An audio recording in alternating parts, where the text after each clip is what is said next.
We're going to read some more. And this part starts on page 52, and it's called Business Adventure. Oh, no, Business Ventures. In 1880, Watson had rented a room and set up a saddle and harness shop in the north room of the PUMI. That stands for Parowan United Mercantile Institution. It was called by the townspeople Pumi Shop. The Pumi Shop? This company owned the tannery, and shoes were made from the leather in rooms in the upper floor of this building. Several Englishmen were employed making the shoes. Paramore, Caleb Orton, and Morris and Bueller were four of the men I remember. They made good shoes, at least for durability. A pair would last an average child 1 year. However, the rougher boys might have had to have a copper toe on the toes or a half sole before the year was out. On the lower floor of this building, in two large rooms, everything that could be made or traded for was stored, and as needed was taken into the company's main store. There was a pink rock building of 3 rooms on the same lot, about a rod north and west of the storerooms. Behind these buildings in the lot, about 5 rods square, were large piles of lath, shingles, and all kinds of lumber, from large planks and wide boards to the bark slabs. It was in the north room of the storehouse that we watched our father make harnesses and saddles, tooling them with skill and original designs. The dapidaries, that's leather coverings of the stirrups, used by the pioneers in rough country and by the cowboys of today in rough country, were often beautifully tooled. In 1930, Heber Benson told me that there were still saddles in Parowan that father had made. Watson was an energetic, versatile man who could turn his hand to almost anything. Yet the malaria he had contracted in the Florida swamps occurred intermittently to sap his strength and delay his purpose. Lissy endeavored in every way to help her husband. Besides keeping the house, cooking, and caring for the children, there was always seemingly endless sewing, new clothes to make, worn ones to mend.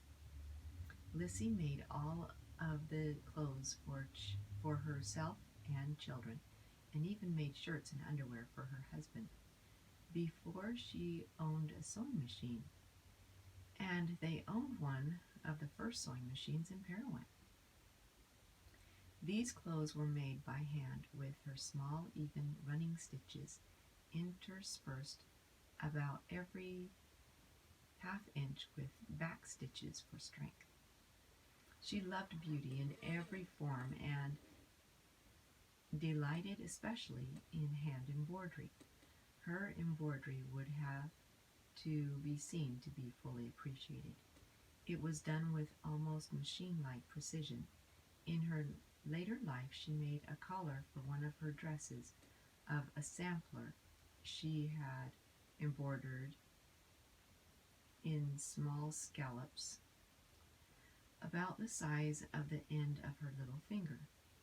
In each scallop was a bunch of grapes done in tiny eyelet embroidery. Every stitch was even and fine. Many years later, this collar was given to me. I called it my 1660 collar because Mother embroidered it when she was 16 and made it into a collar in her 60s. If ever Lissy made a mistake in any of her work, sewing, embroidery, knitting, or crocheting, or if a stitch seemed uneven or misplaced, she would rip it out. The succeeding stitches Rip out the succeeding stitches until the offending one was removed, and replaced it with the right one. When her children would protest, saying that no one would ever know, her classic answer always was, "But I will know." And that was the creed by which she lived, never to do anything of which her strict sense of rightness could not approve. She took particular delight in flowers, and always had a garden even after her husband died, and she was left alone with the work. Every summer, pinks, nasturtiums, sweet peas, feverfew, sweet williams, irises, and other plants splashed a riot of color over the yard, and fragrant lilacs lined each side of the front walk. Watson was very observant and watchful of all opportunities. He had noticed the large deposits of salt around the edge of Little Salt Lake, a lake situated 6 or 7 miles northwest of Parowan. It is a remnant of old Lake Bonneville, as is Great Salt Lake. Since there was no outlet as the water receded, large mineral deposits remained. During the time that Watson had spent in the mines of California, he had learned that salt was used in mining or refining ore. He was sure that there would be a market for salt in the mine towns of Pioche, Nevada, and Bullionville, Nevada, if he could work out a way to get the salt there. He persuaded his wife's brother, Edgar L. Clark, to join him in the venture. The two men worked very hard and got out several tons of salt from the lake. In the summer of 1872, they made ready enough mule and horse teams to haul this salt 108 miles over rough and mountainous roads to Pioche, Nevada. Some years ago, when I wrote George A. Lowe, asking him for some of his experiences in helping Father mine the salt, he wrote, "While they were working with the salt, they had many tons piled up everywhere. Then rain came. When the storm was over, the mountain of salt had vanished. How disheartened they were. But with renewed determination, they began again to pile up the salt from the lake. It was a hard, tedious job, and was done by wheeling the salt out in wheelbarrows. They would make a runway for the wheelbarrows by placing boards to the edge of the lake and then right into the water. They made quite a fortune for those days, but they surely earned every cent of it by this back-breaking method of processing the salt." That's what George A. Lowe said, someone who knew. They delivered their salt to Pioche, Nevada, and received their money. Watson was overjoyed with the amount and wanted Lissy to share his joy. He went immediately to find something for her and purchased a gold pencil on a gold chain. It cost $100. It consisted of a long, heavy chain, each link of which was made of fine gold wire, wound around to make a small but relatively wide unit of the chain. About midway of the chain, there was a beautiful levellary of gold engraved in an all-over design. 4 small separate green gold leaves radiated from and were attached to the center of the pendant, with a pearl set in yellow gold. 3 tassels, one on each side of the top of the pendant, and one from the bottom further decorated this unusual jewelry. The chain extended from this to the waist and held a small gold pencil, about 3 inches long, which had an amethyst for an eraser. The pencil could be tucked into the waist band or belt or left free. The entire piece was of the highest grade gold and of the finest workmanship. It was a superb gift. For years, Father used the salt from the lake for many purposes. I can remember when Vivian, Claire, and I would go to the lake and with fire shovels fill sacks of dry salt for Father to load. He used it for his horses and our household. He also gathered a white powder he called saleratus. As I remember it, Mother used it in washing. It was a crude form of soda. We also used it in baking buttermilk biscuits. I remember they were very light and good, but were rather yellow in color and tasted some of saleratus. Lissy's father, Daniel Porter Clark, had a shingle mill in the Parowan Canyon. Here, Watson worked and learned much about the lumber business.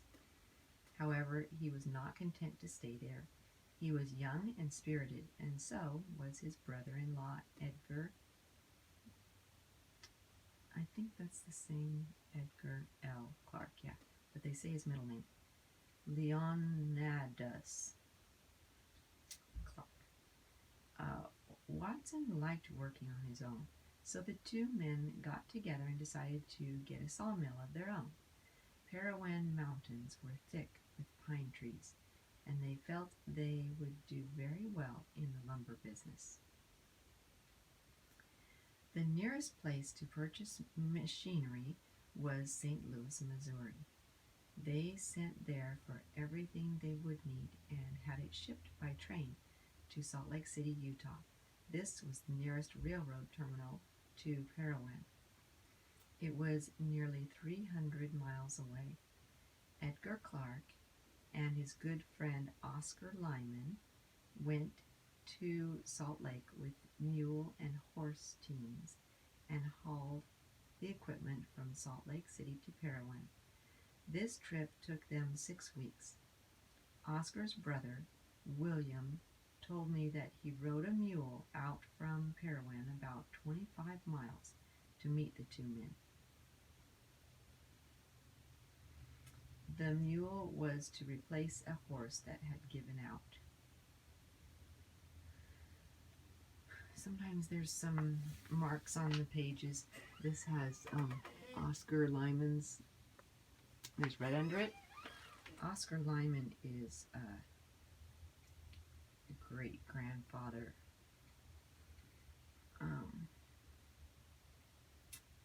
Like it's my, it's something like Oscar Lyman and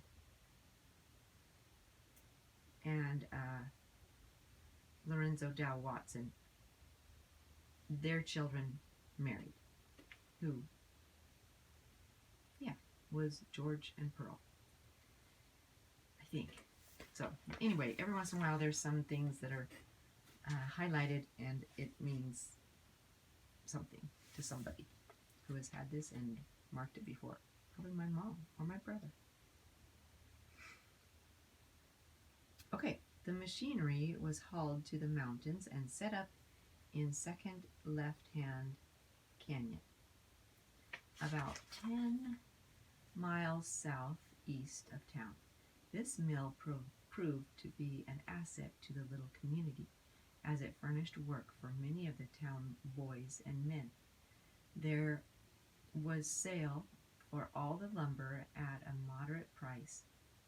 George Lowe said that he worked in this mill in the early 70s. The lumber in Parowan Mountains was found to be of the finest and contained fewer knots than any other lumber in the state. So Brigham Young called for it to be brought into Salt Lake City to make the tabernacle organ. It was white pine.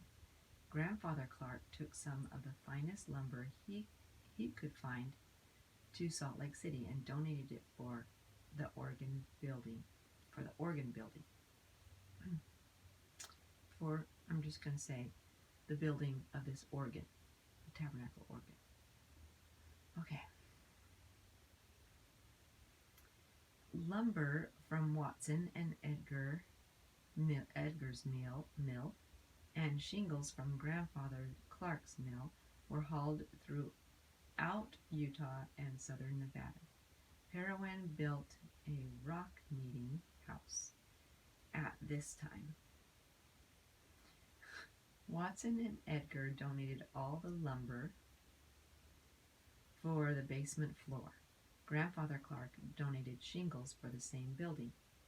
Aunt Paulina Lyman, we've talked about Paulina Lyman before. She's underlined, but she's a great grandmother, maybe another great. And she was a midwife. She was one that was there when Lissy's children were born. So, yeah. Aunt Paulina Lyman said, "These 3 men donated more lumber, shingles, and labor for this building than did any other 3 families in town." William Lyman said he was convinced that no 3 families in town donated as much material and labor for the construction of this meeting house as did the 3 men mentioned. At the completion of the building, there was a big celebration. Thomas Durham, who had charge of the music for the dances, was to do the inviting to the celebration. We never did learn why it was not a community affair, but an invitational one. All Mormon meeting houses in the early days, and even today, were and are built by donated labor. Watson, Bill Roberts, not a Mormon, and Edgar Clark were not invited. They must have felt very resentful at being left out after having done so much to help the progress of this building. During the evening dance, they made their appearance. This was the 4th of July celebration, and the dance was the climax of the day. Watson chose Mariah Tyler for a partner and walked out onto the floor. When Mr. Durham saw the men, he withheld the starting of the music. The dance couples waited, and Watson shouted, "Start up the music!"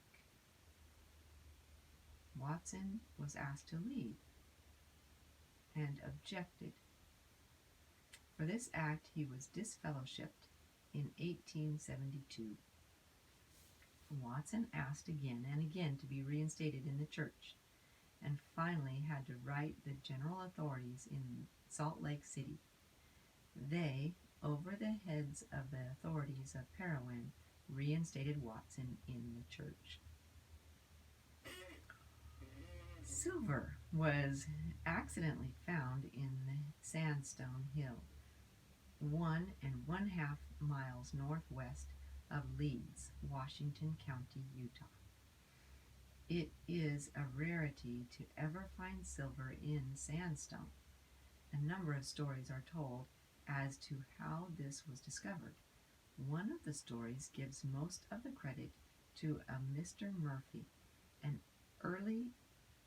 essayist of Paochi, Nevada. This is truly interesting. Murphy was a young essayist who had moved to Paochi, Nevada, much against the likings of an older resident, an essayist who had had things very much his own way. The tests done by the one essayist were never verified by the other one. They seemed to conflict all the time. The miners were chatting in a group one day and said they felt that Mr. Murphy was a fake and they were going to prove it. One of these miners was from Virginia Valley, Utah. The Mormons in that vicinity had been quarrying grindstones from a large ledge near Leeds, Washington County, Utah, and selling them in the Nevada mining camps. The grindstones were used to sharpen miners' tools, picks, adze, and especially the common axe. This mentioned miner had started from his home in Virginia Valley with 2 such grindstones, but one had been broken en route. So it was decided among the men that they would crush a part of this broken grindstone and take some of it to Mr. Murphy to essay. Everyone knew that sandstone never carries values. Mr. Murphy's report showed that the Utah sample to carry $200 to the ton in silver. The men prepared to run Mr. Murphy out of town. One of the curious ones, some say it was Mr. Murphy himself, decided to find where the sample came from. He then took a sample of this sandstone and sent it to the Walker brothers, essayist in Salt Lake City, Utah. Walkers, in turn, immediately sent 3 of their mining experts to southern Utah, and they staked out 22 claims on Tecumseh Ridge. The glowing account that the Tribute of Salt Lake City carried started one of the greatest Utah mining booms. The place was called Silver Reef, and it situated just north and west of Leeds, Utah. In 1968, a commentator said they had again found some silver in the long-abandoned mine. The shipment sent to the Walker Brothers mills in Salt Lake City cost $45 to $50 a ton for shipping, but soon the men found they could ship to Paochi, Nevada for $30 a ton. When Watson heard of this mining rush, he knew there would be a great demand for timbers, lumber, and shingles in building shelters for the persons who rushed to the silver mines. There would also be building of the mines for the mills for the mines. So Edgar took charge of the mill in Parowan Canyon, doubling the workforce to speed up production, and Watson, with his wife and now 3 children, also 2 hired men, Lorenzo H. and Henry Lyman, started for the Silver Reef some 75 miles south. Watson was successful in obtaining a large 1-room lumber house from one called Captain Corden. It had a small cook stove and dirt floor. On this small stove, Lissy cooked meals for her family and the hired men, and also many who rushed into the little camp without being able to find accommodations or food. Frank Fish and his wife and 3 small children shared this room and the food for some time. They had arrived at the camp without a place to stay and no money at all. The yard about the house was very large, and Watson used this to stack his lumber in here as fast as they could be delivered by mule team. Products from the mill were sold at a good price. Sometimes they were not unloaded in the yard, but purchased and then delivered at the place of construction. So great was the demand for shelter and mill building materials.